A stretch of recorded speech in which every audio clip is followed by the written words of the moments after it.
This episode is brought to you by Shopify. Whether you're selling a little or a lot, Shopify helps you do your thing, however you cha-ching. From the launch your online shop stage, all the way to the we just hit 1 million orders stage. No matter what stage you're in, Shopify's there to help you grow. Sign up for a $1 per month trial period at shopify.com/special offer, all lowercase. That's shopify.com/special offer. Brew Strong is brought to you by Blickman Engineering, home of the top-tier brewing stand. Visit them online at blickmanengineering.com.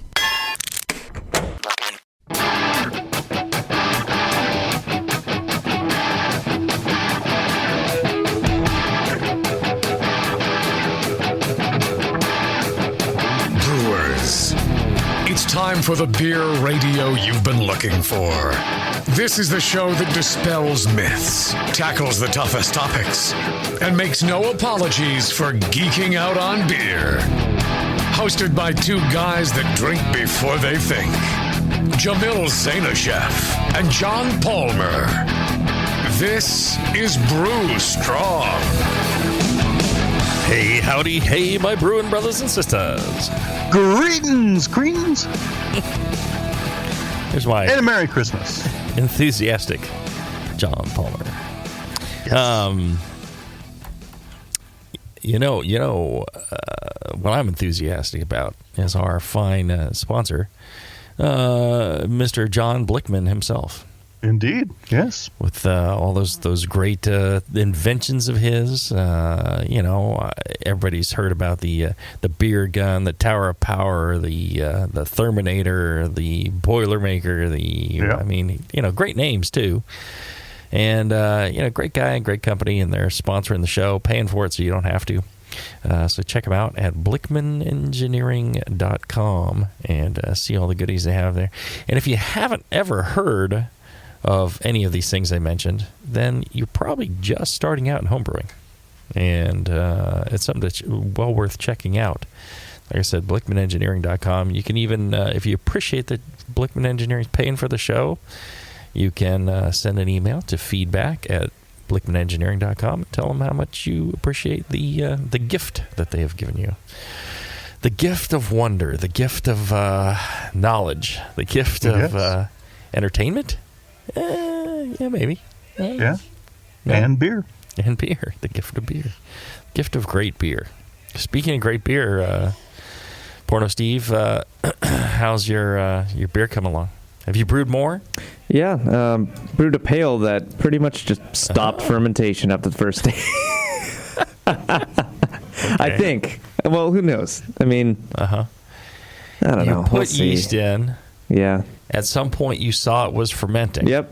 It was going well the first day, and then second day just. Okay. No, so we'll see. I would have a couple questions for you. One is, what was the starting gravity? Did you check? I'd have to. I don't know. Did you check and you just don't remember? Yeah, I did. I remember checking it. I just have no idea. I forgot. Okay. I did it with someone else, and we all wrote this stuff down. But okay. Because if it's in a that'd be the way to light know. wort, and the temperature is warm, are you controlling your fermentation temperature? Or are you still doing the thing where? Of course not. Because if it gets hot, and sometimes fermentation will cause it to get hot, it'll finish out really quick. Okay. Yeah. Fermentation can take 24 hours. Yeah. It did start out pretty warm. 36 hours. It did start out pretty warm. Yeah. See, that's probably the problem. It can taste a little bit like rocket fuel. Can't wait. So, that's so one of the things in distilling, they're all, hey, ferment this thing out, should be done in 36 hours, and you should have your tank free to do another one. Because they'll ferment at like 90 degrees and let it rip. Jeez. And, it'll just ferment out, and they don't really care what it tastes like. Yeah, it's been about 3 weeks now, so. And now we'll see. 3 weeks. We'll take a little. So take a little reading of it. It finished off in a day. I just let it hang out. Yeah. And so you've left it sitting there for 3 more weeks. Yep. Okay, probably not the thing to do as well. because the yeast in the bottom of that fermenter is going to kind of start to die. They're going to get bored. And start vomiting up essentially their guts. So really got to watch beer. it. Yeah, you really want to rack it off. You can leave it for a while, especially if it's cold. You can leave it, for a few extra days. It's cold now. It's pretty cold. But you generally want to get it off there before a week is up. Otherwise, it'll rot into your beer and it's going to taste terrible. Okay. Good to know. So you rocket the more fuel, you know. rocket fuel with vomit dead meat. beer. Yes. How are you getting your recipes? This one, I think it was kind of like a leftover, whatever we have leftover beer, kind of a thing. Okay. All right. In ratio, whatever. We were like, okay, we have some of this. Let's just put all these together. Sounds like it's a guaranteed surefire winner. No, I'm just saying. I bet. You plan on entering this to competition? You got your beer gun to fill some bottles? Oh yeah. Okay. I'll bring you some. Okay. Yeah. This sounds great. Okay. Yeah. Well, on this show, John's got some advice for those of you about creating recipes. So today we're going to go over John's recipe design, basics for starters for people trying to produce their own recipes, the things to look out for, the things not to worry about, just some good, solid advice for, instead of let's just throw some stuff together, a more measured, my way, I guess. More measured way to do it. Now, see, throw it all in there. How did I know that your story would lead right into the topic of the day? I don't know. It's almost like we plan these shows or something. No. Just throw it all in. It's just I took a shot. See, there you go. See, that's exactly what I did. I figured, yeah. Just take a shot. Okay. Take a shot. Okay. Yeah. Well, John, what's the idea? The basic idea behind recipe design? Yeah. Yeah. Well, I think before I go into all the details, let's get some philosophy put in place. My top 5 list for brewing great beer, number 1, sanitation. Number 2, fermentation temperature control. Number 3, yeast management. Because as you know, the good fermentation of a bad recipe is going to make a better beer than the bad fermentation of a good recipe. And so, fermentation is very key. And so you need the first 3 priorities to get that set. Number 4 is the vigor and health of your boil. You got to cook the wort well to get the flavors you want. So that's number 4. Number 5 is the recipe. And so there's where you want good recipe proportions. But that's number 5 on the list. That's like the last thing. So again, good fermentation of a bad recipe is going to make a better beer than the poor fermentation of a good recipe.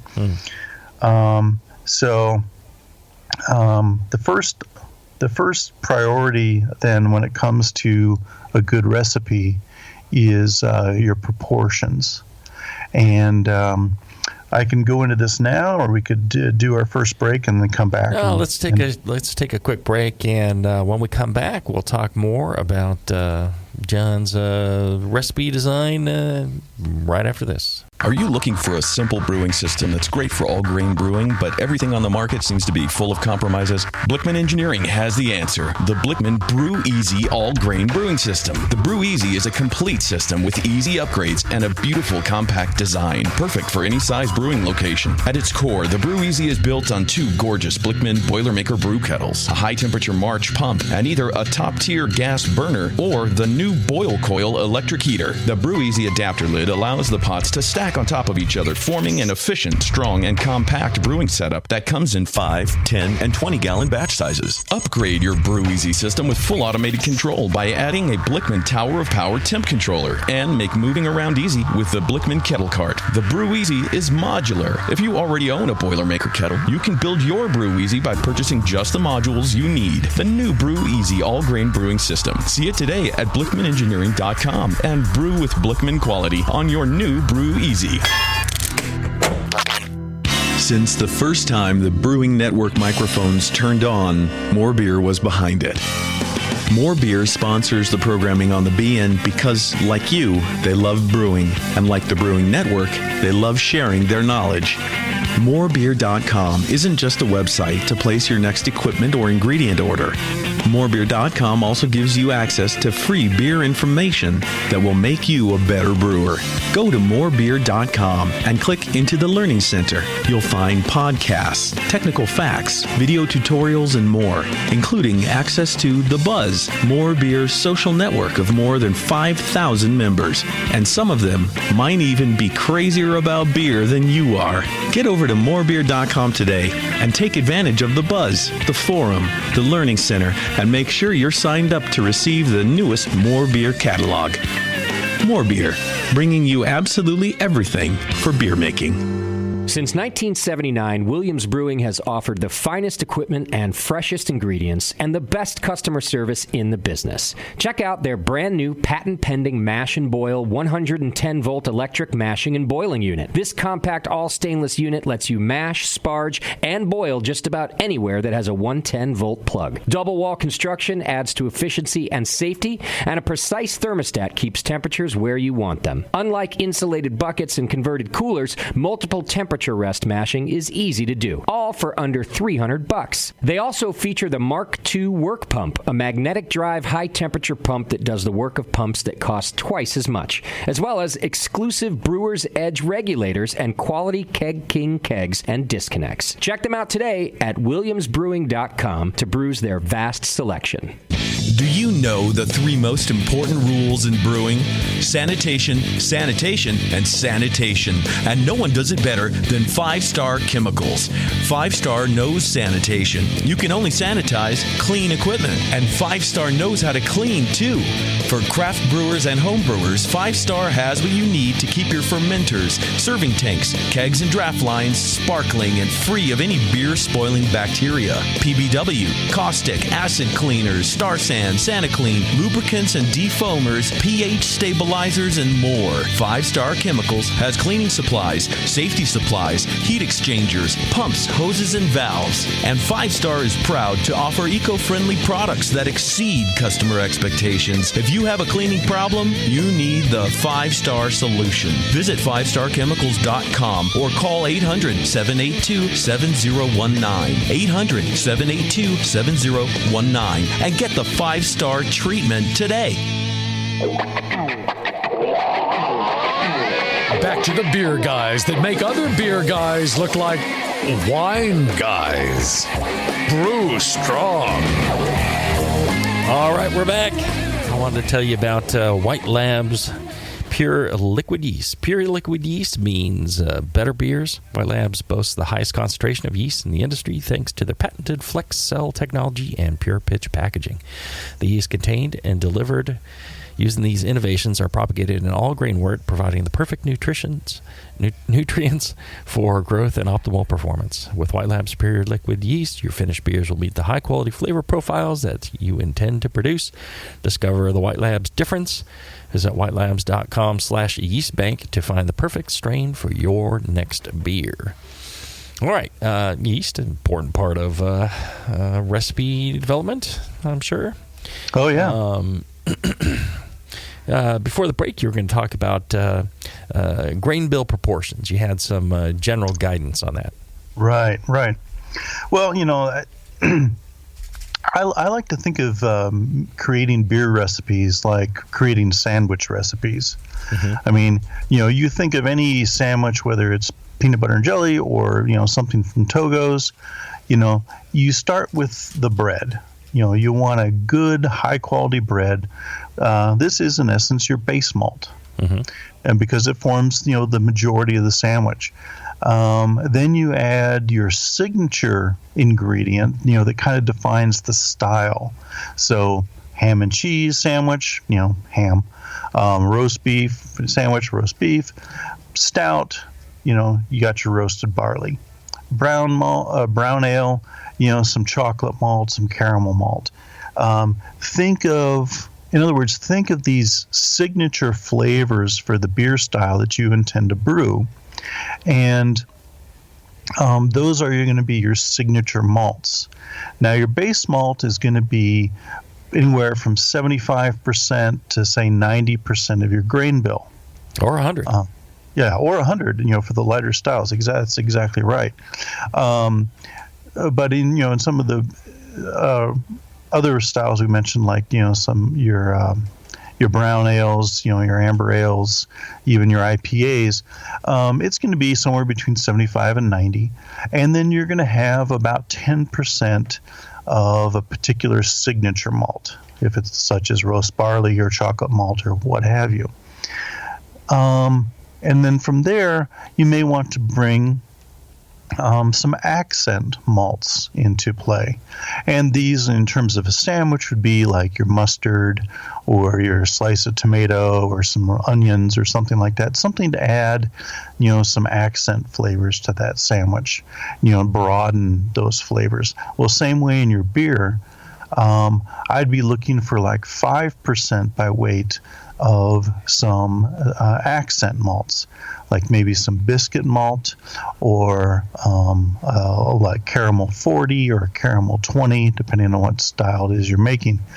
Just something to round out the malt flavors in that grain bill.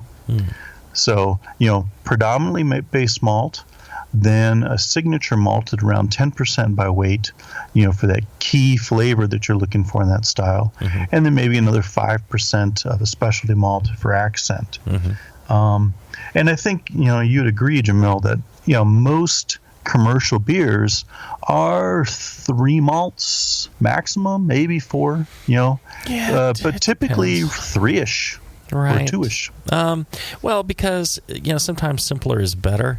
And one of the things, using your sandwich analogy, I've always found that the better sandwiches, the better burgers, things like that, they taste great because the quality of the basic ingredients.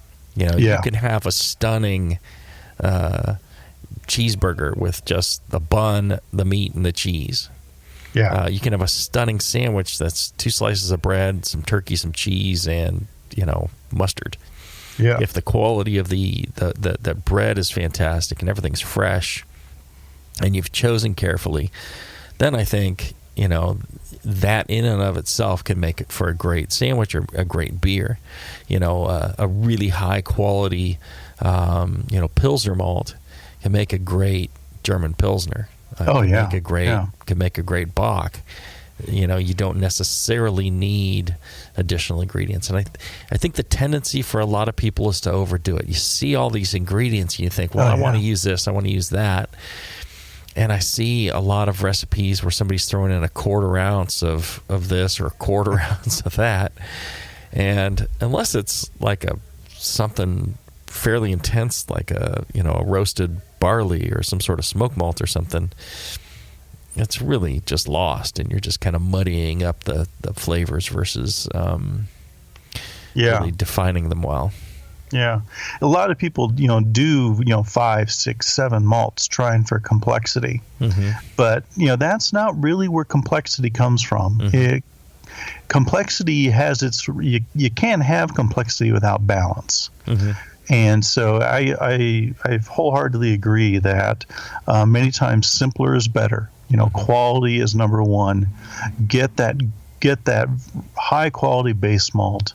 Add a signature flavor if you're doing one of the darker styles, like the roast barley for a stout, or chocolate malt for a porter or something like that, and then a little accent malt. Depending on what the complexity of the style. Like porter, you'd add 5% of caramel to your chocolate malt, and maybe a little and you might switch that up a little bit, maybe like 2 5% malts, a dark crystal like a 120, and another crystal like a 40 or 60, just to get some more complex flavors in that particular style. But in general, simpler is better.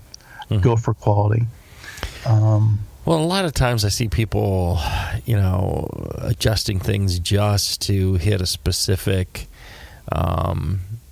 measurement, from a style guide or something like that. And it's like, the color needs to be this, and you'll see that especially on hops.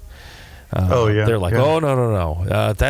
I need this, extra quarter ounce, or, I need to do this because it won't be the right IBUs. And it's like, well, the IBU measurements are kind of not realistic anyways. Right. What you're doing from your calculator is not, in fact, what's going to end up in the beer. And it's more a measure of what you're putting into your recipe to give you a relationship between your recipes. Yeah. I'm going to talk about bitterness units versus gravity units in the next section. Okay. Because that's a very good area too. Mm-hmm. But I think when it comes to your grain bill and planning your grain bill, consider your malt space. Consider your X, Y, and Z axes of a cube. These 3 axes would be your base malt, your caramel malts, which give you sweetness or more sweetness, and then you've got your toast and roasted malts. Everything from amber malts like biscuit, up into pale chocolate, roast barley, black patent. Where you're going for a drier and more color, to the beer. But if you picture those 3 axes, the base versus the caramel versus the toast and roast, you can start picturing in your mind how these 3 aspects of malt flavor can enhance each other and play off each other. And again, that's keeping your grain bill kind of simple, keeping these proportions in mind, trying not adding everything into the kitchen sink there. It can help you build a nice round malt flavor for your beer. So does that make sense? Can you visualize what I'm talking about there? Yeah, sure. I guess the question is, can Taylor? Or Porno Steve is over. Yeah. Can you quiz repeat time, all that Porno back? Steve. No. You're saying, you're pretty much saying just don't overcomplicate things. Sometimes simpler is better. Right. Don't put too many malts into the mix. But at the same time, can you picture the bready, warm bread kind of base malt flavors versus the sweeter caramel malt flavors versus the drier toast and roast flavors from toasted and roast malts. Can you see how each of those factors would play off each other, say for like an English bitter? Yeah. Well, and I don't want people to get the impression that all those flavors need to be present in every beer. True. Right. In some beers you lean more towards one side of the malt space. Yeah. Malt space. You move more towards roasty, toasty, and dry in the stouts, but not caramelly. You move more towards the caramel and less away from the roast in like a British pale. You move more towards just the bready in a pilsner. Right.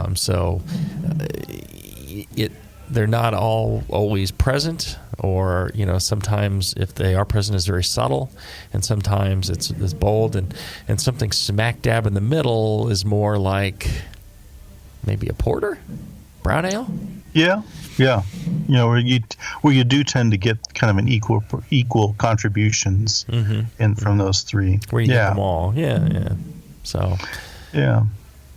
But again, that's why what I'm trying to convey is the idea of balance, symmetry, complementary flavors, to build this overall malt character. Again, as you say, depending on your style, maybe that balance is going to be towards the base malt side, or it's going to be, somewhere in that malt space, for that particular style. Okay. We also touched on bitterness and how bitterness impacts your beer. And in designing great beers, Ray Daniels brought up the bitterness units versus gravity units ratio, and that really is a very useful concept. And what you're doing is you're saying, how much bitterness does this beer going to have versus its original gravity? The original gravity giving at least one measure of how much residual sweetness there will be after fermentation. You could also do it by final gravity, but we've always done it by original gravity. And let's do this. Let's take a short break. I want to tell you about Moonlight Meadery. They've been a long-time supporter of the Brewing Network, and now they're looking to bring Michael Fairbrother's braggots, especially his Russian Imperial Stout braggot, to market. You can help them get started by joining their Lunar Society, which includes 12 Society-only mead releases, 4 Society-only braggots, a hooded sweatshirt, and pair of tasting glasses. I've never needed glasses to taste, my vision's pretty darn good. I can see what I'm tasting. But, as for those of you who need it, or maybe they're safety glasses. I've never quite understood what tasting glasses were. Hooded sweatshirt, pair of tasting glasses, plus discounts and much more. To learn more and to join the Lunar Society Club, check out Moonlight Meadery at moonlightmeadery.com. That's moonlightmeadery.com. Let's take a short break and we'll continue in on the interesting subject of gravity and the relationship to original gravity, my thoughts on that, the hop selection, things like that. Right when we return after this. If you work in retail sales, the restaurant industry, or are a new craft beer enthusiast, or you know someone who is, you have got to check out Beer 101.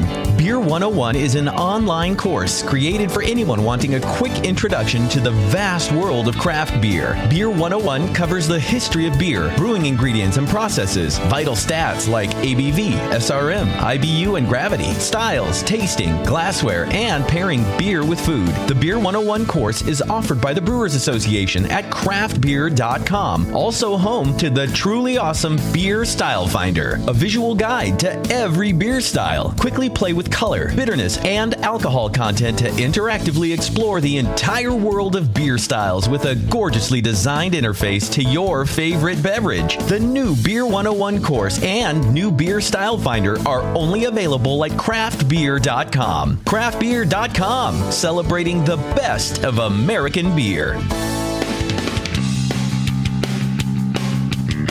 Hey, my brewing brothers and sisters. This is Jamel Zainasheff, and I want to tell you about Heretic Evil Twin. You might be familiar with my homebrew recipe, which uses massive late hopping to create a balance between the malty sweet and the hoppy bitter, along with an outrageous malt and hop character. I wanted a beer with the same bold hop and malt character, so we played around with the homebrew recipe until we were able to make a great commercial version too. We've created a beer rich in malt character, full of caramel, toast, biscuit, and an ever so subtle roast note. On top of that, we piled in an insane amount of Citra and Columbus hops at the end of the boil, as well as in dry hopping. This damn-the-cost approach to hopping gives Heretic's Evil Twin a great blast of citrus and tropical fruit that can't be matched by any other hop. The result is a bold, malty, hoppy, but easy-drinking beer. This is our top seller, our flagship beer, and I couldn't be prouder of it. Cheers. To find Heretic beers near you, click on Find Some at hereticbrewing.com. The 21st 21st Amendment. Watch out! Do you like beer? They make beer. Watch out! Do you like friends and fun?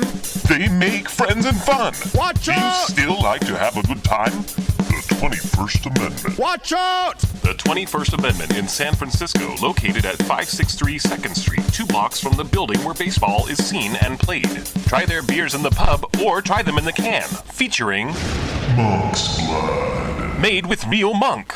Watch out! So why not have the best time of your life? Go to the 21A and Sean O'Sullivan will personally greet you with a can of Monk's Blood. The 21st Amendment. Watch out! This advertisement is not in any way affiliated nor associated with the 21st Amendment Bar and Pub, nor its subsidiaries or affiliates. This telecast is not copywritten by the 21st Amendment for the private use of the Brewing Network. Any use of this telecast without Jamil Zainashev's consent is prohibited. Suck it, JP. Are you a member of the White Labs Customer Club? If not, you should be. It's the easiest way to earn free stuff for turning in your old homebrew labels from either Vials or Pure Pitch. All you have to do is save your labels and redeem them for things like free yeast, an exclusive White Labs t-shirt or sweatshirt, and even the opportunity to brew with the yeast man himself, Chris White. Signing up is easy. Just go to whitelabs.com/customer club, fill out the registration form, and then mail in your labels. They will return the favor by sending you awesome White Labs swag. Go sign up today at whitelabs.com/customer club. White Labs, pure yeast and fermentation since 1995.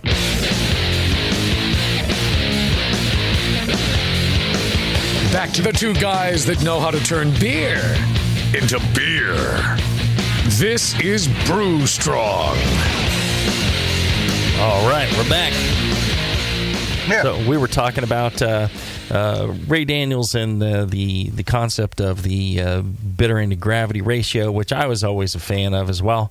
I know that people have argued that, well, it doesn't really convey what the final character of the beer is. I mean, if you use a lot more, crystal malt or something like that, or if you have a sweeter character to the beer, the yeast you've used, it's like any of the other things. I mean, it's a guideline. Exactly. And you're relying on, formulas for calculating the amount of IBUs anyways that are not necessarily 100% correct. Right. For the final gravity or bittering you actually get in the beer.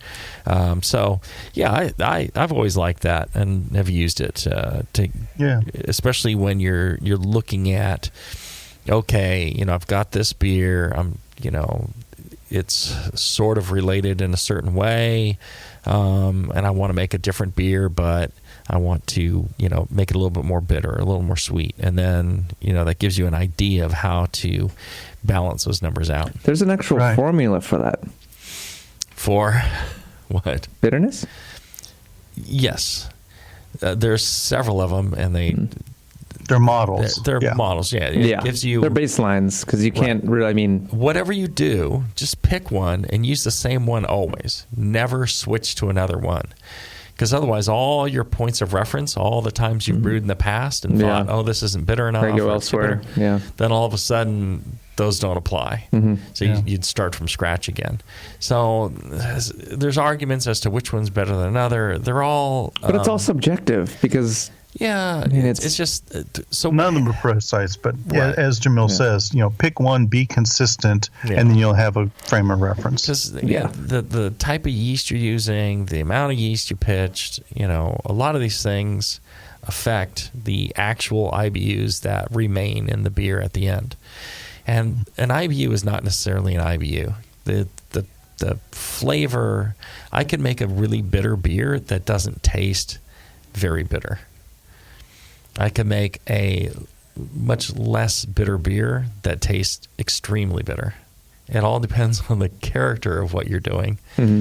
Water, just the other ingredients. Because it all goes into, what kind of bitterness that is. Didn't somebody recently do an article on how IBU isn't an IBU anymore?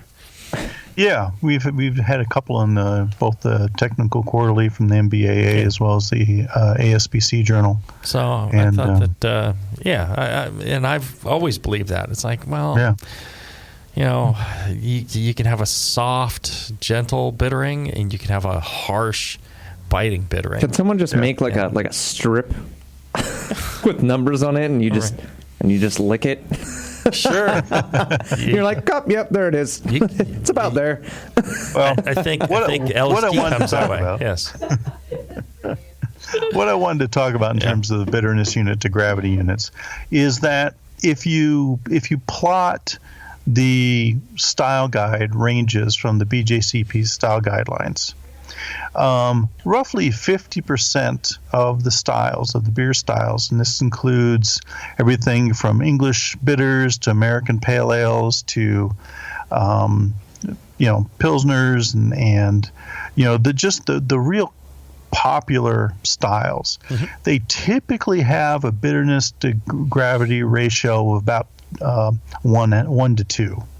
That is half the bitterness versus the original gravity points.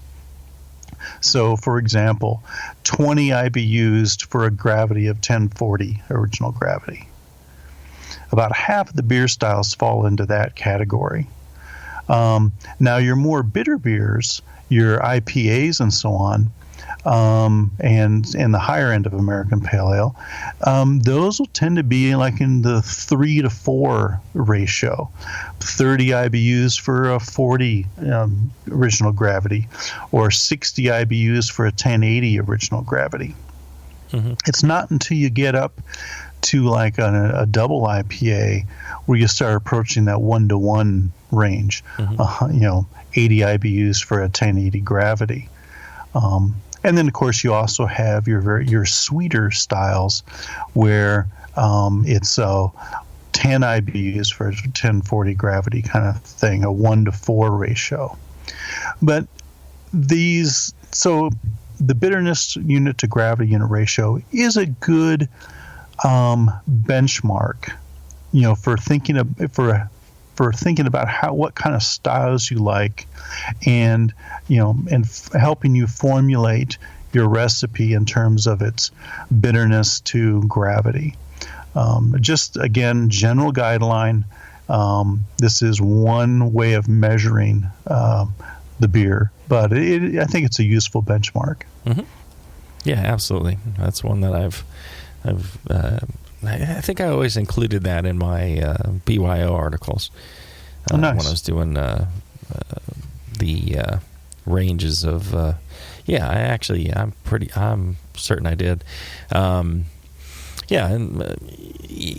I think things get down to about 0.25. They get up to about 1. It's rare that anything gets over 1, although. Yeah. But people try. yeah, exactly. Well, and how about what kind of considerations do you have for the types of hops? Just throw a bunch in. I mean, how do you select your hops? What do you recommend for people on your recipe formulas? Yeah, well, there's a lot to be said for single malt, single hop experimental beers. I mean, to help you learn flavors, learn what a particular hop tastes like, and so on. But I think when it comes to actually formulating a recipe, I tend to like hops in groups of 3. 3 varieties, and getting those varieties to kind of play off each other a little bit. Cascade, classic, citrus hop, and then maybe play that off of something a little newer, like some Galaxy or Citra, to bring in a little tropical fruit character to complement the citrus. And then maybe throw in a more herbal hop variety, to give some depth out another way. So when I'm doing my recipes, I generally like to use 3 hop varieties. Sometimes it's 2, sometimes it's 4, but I'm trying to get that interaction between the different hop varieties, especially in the more aromatic and flavorful hop beers like pale ales and IPAs. At the same time, or conversely, perhaps I should say, when I'm doing a malty beer like a porter or a stout or a brown ale, Nowadays I really like to back off on the hops, and maybe use just one bittering addition and really let those malts shine through. Not everything should be hopped like an IPA.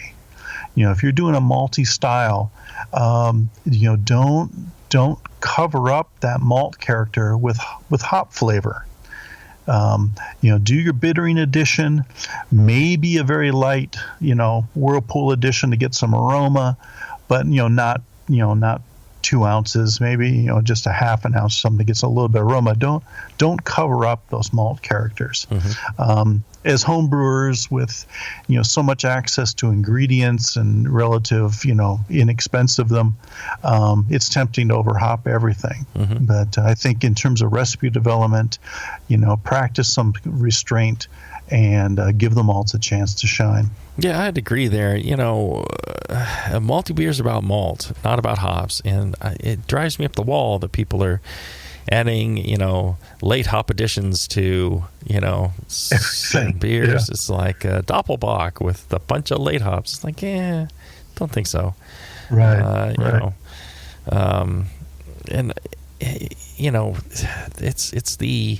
It's an American style of beer. I'm going to, make an American Doppelbock, and I'm going to dry hop it with, 50 pounds of Mosaic.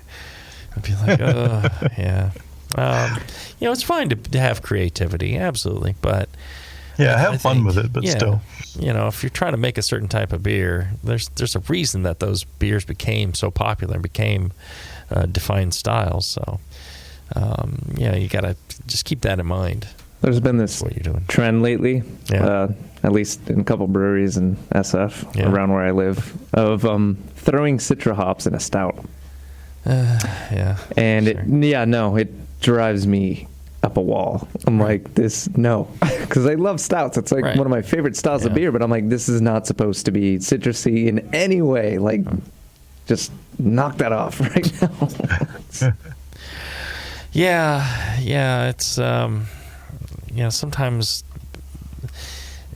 sometimes recipes are designed strictly more for marketing or for ideas than they are for really solid valid for the sake of being different, drinking. Right? Trying to be different, trying to create something new. The wow factor. And trying to wow people or interest people, which you really can't blame the brewers these days, because you're competing with 7,000 other breweries, and it becomes very difficult. Not to mention the imports as well. It's difficult to get people to drink just a really well made stout. They need to do something to it. And then also you got to add lactose. You got to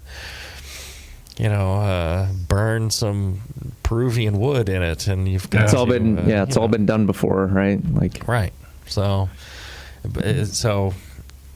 and I think homebrewers tend to do that too, and absolutely, it's an opportunity for creativity.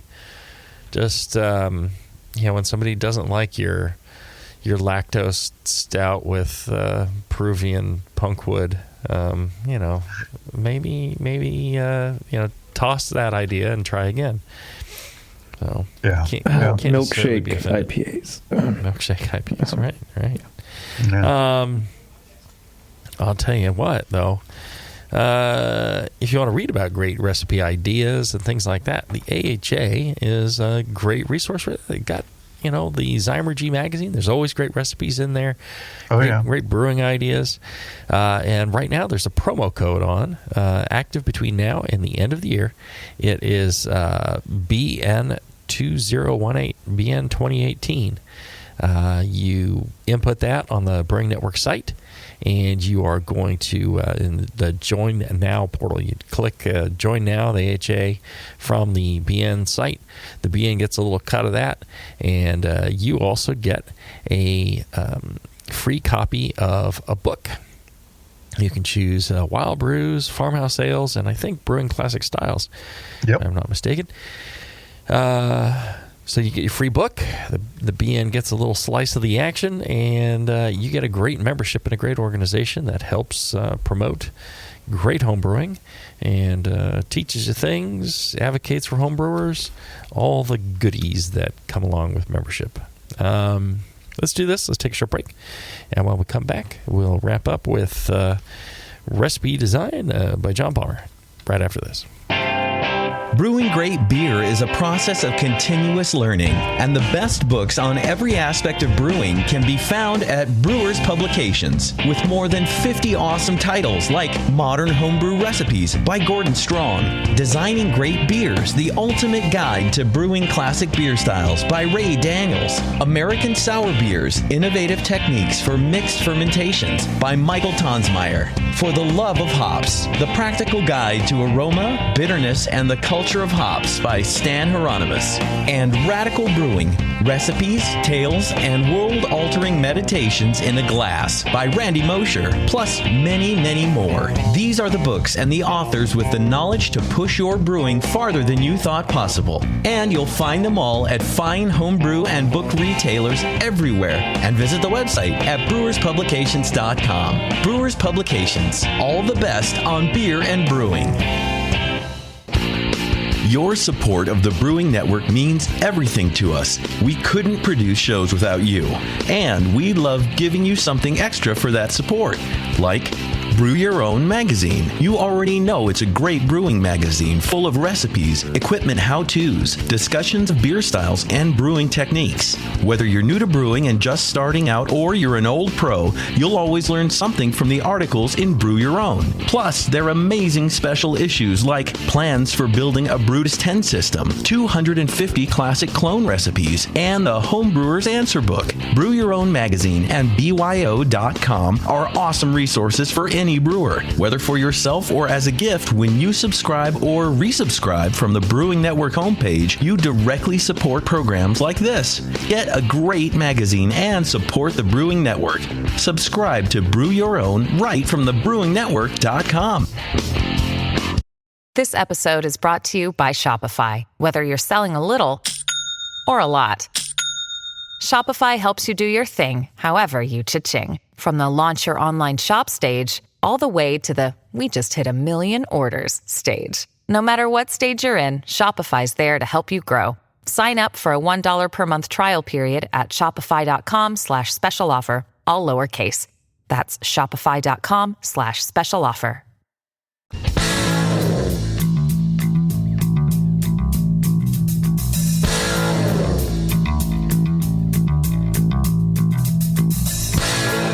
Learning to brew has never been so disgusting. This is Brew Strong. All right, we're back. And, you know, once you come up with that great recipe, brew that beer, package it up, you should finish it off with a sweet label. You're putting all this effort into your beer. You should put a little effort into your packaging. You know, it affects people's perception of the quality of your beer. If you've written it on a scrap of toilet paper and tied it on with some dental floss to your body, or you put a nice professional looking label on there, people are affected by the appearance of things. And I'd be interested in that. Perception. Right. Well, check out dental floss and toilet paper. Wait, what's up with this thing? Right. Slip yours into a used condom? Is that what you're saying? No. Yeah. Well, Grog Tag's your one-stop homebrew customization shop. They have it all from reusable beer and wine labels to durable metal signs, high-quality coasters. Everything is customizable. So get creative over on grogtag.com with over hundreds of templates, and we'll print it up on high-quality materials, ship it out to you. It's easy. Check out grogtag.com today and use the code BNARMY to save yourself 10% on your next order. That's grogtag.com, and the offer code is BNARMY. And that gets you 10% off on some sweet labels that will make your stuff look great. Grog Tag. It just may be the best thing about your beer. That's a great slogan. That's good, John. That's good. Thanks. Hey, Taylor. I think he's speaking to you. I don't know. Yeah. Yeah, you're right. No doubt. That's right. How did the other one work out? You did the stout, and then what? Didn't you do one before the pale ale? Yeah. So the Schwarzbier came out. Yeah. It's a little black licorice-y. Huh. But otherwise, right. It's pretty good. It just came out a little sweet. Huh. Interesting. Which I'm like, I don't know. Is there a licorice character to it? Yes. So it could be infected with some. It's not wild super yeast? strong. It's subtle. Do you think that's an infection? You could be referring to some phenolic character. Yeah. Which I would think would come from a wild yeast. Okay. I don't know. Yeah, that could be. Without tasting, I can't tell you. I'll bring that too. That would be all right. Great. I'm really looking forward to these. You should send your beer into Dr. Homebrew. I should. That'd be fun. Just come in, have JP be like, "The fuck is this? What is this?" All right. Let's get back to. Yeah. Let's wrap this up. Right. We've basically got 3 points remaining when it comes to recipe design. One, of course, is your yeast consideration. Very important. And I think in so many instances, keep it simple, stupid is, your guiding light, your main guideline. Homebrewers especially, we're interested in trying 7 different malts and 7 different hop varieties, and then we do multiple yeast strains as well. And when it comes to yeast and fermentation, I think the real mantra should be ferment better, not faster, not cheaper, ferment better. And very often that comes down to having a well cared for single strain yeast that you've purchased and started or built up to a good pitching rate, no contamination, and ferment that beer better should be your guideline. Okay. And then what about water? Well, water considerations, I kind of hate this guideline, but it is pretty true, and that is, good water, good tasting water will generally make good tasting beer. There are a couple things, that as you get more into water, you have to understand, and that it includes things such as getting, the chlorine out or chloramine, either with carbon filtration or sodium metabisulfite. If you start adjusting your water to suit the style, if you're in an area with surface water, very low mineral water, that water is pretty easy to work with. You can brew most any style with it. It's very forgiving. When you get into high mineral waters with high alkalinity, this is when water becomes a little more complicated, and that kind of water, high alkaline water, is best for dark beers. That way the alkalinity is balanced by the acidity of the malts in your grain bill. So my general water recommendation is look for a low to medium mineral water to brew with. Those are the most forgiving. Low is anything 50 ppm or less. Medium concentrations are 50 to 100 ppm. When you go over 100, that's when you start running into issues that you've got to deal with as a brewer. And to learn more about that, I point you towards How to Brew. Right. I cover that in more detail there. Well, and one little warning I'd give as well is, don't go to the extreme the other way. A lot of times people get RO water and then they just brew with that, and they're like, oh, I need to add minerals to it. It's like, well, yeah, you can't just use RO water. That's equally as bad as using high mineral water. Yeah, that's a very good point. Yeah, RO water beers tend to taste kind of watery. They just don't have the body what I call mineral structure that backs up the flavors of the beer. And in How to Brew, I have a thing called the Brew Cube that helps you understand how water parameters relate to style parameters. Softer beers like Kolsch and Pilsner and beers like that, tend to be made with low mineral water to make for softer flavors. More aggressive beers, American Pale Ale, IPA, tend to be made with higher mineral waters to really support those hop and malt flavors. So that's another aspect of water and flavor that, again, it's easier to read about in How to Brew than to try to explain in 2 minutes on the radio. Mm-hmm. So moving on, the brewing process, of course, how you make your wort, in the case of all grain, and how you create that wort is a very important factor too as to how that beer is going to come out. It's essentially it's the cooking of the beer, which in my 5 priorities is number 3, right after fermentation. And again, I think I want to emphasize, keep it simple. Most beer styles can be made quite well with single infusion. You can get more complicated with your mashes. You can do multi-step infusion. You can do multiple temperature rests, direct heat. You can do decoction mashing if you want. That's fine from a hobby point of view, but especially when you're trying to dial in a new recipe or brew a new style for the first time, keep it simple, and I think you'll have better success. There's less points for, or less steps for things to go wrong if you keep it to simpler methods. Water to grist ratio, something common, 1.5 to 2 quarts per pound. This corresponds to 3 to 4 liters per kilogram. That's very good water to grist ratio for your mashes. We had a question come into Brew Strong just the other day.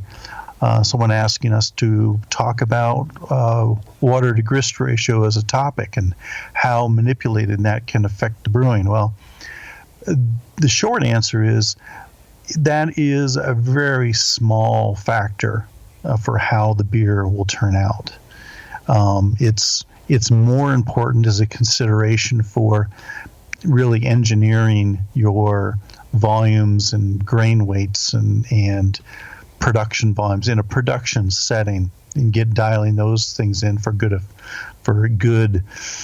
business efficiency. But when it comes to creating a recipe and dialing in beer flavor, it's really a smaller part of the consideration.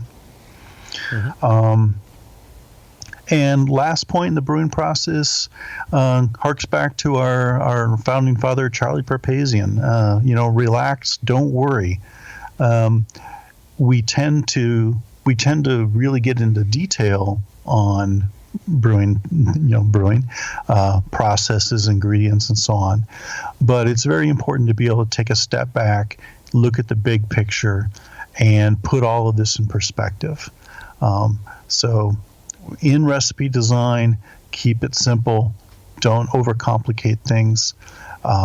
Your yeast management, very important. Temperature management, very important. Good fermentation. All of these things are key to producing a good beer. And so don't get too wrapped up in the details, bitterness units, the gravity units, water adjustments, so on. Keep some perspective on the whole process. Yep. I would agree with all that. Don't overcomplicate it. All right. Good show. Thanks for sharing that with us, John. And I think people have a much better grasp now of fundamentally, how does a recipe come together? What things should you be focused on? I think that's very useful. And if you like having useful information given to you for free, I would suggest you check out our fine sponsors, and especially BlickmanEngineering.com. Go to BlickmanEngineering.com. Check out all the goodies they have there. Make sure to email John Blickman at feedback@BlickmanEngineering.com and let him know that you appreciate his support of this show. And you could also help support the Brewing Network by going to thebrewingnetwork.com. Check out the store there. There's lots of goodies in the store. You can get, hats and hoodies and all sorts of other gear with the Brewing Network logos on them. And any purchase you make there goes direct to the bottom line of the Brewing Network and helps keep all the shows on the air. And, and I would say, other than that, brew strong, everybody. Brew strong.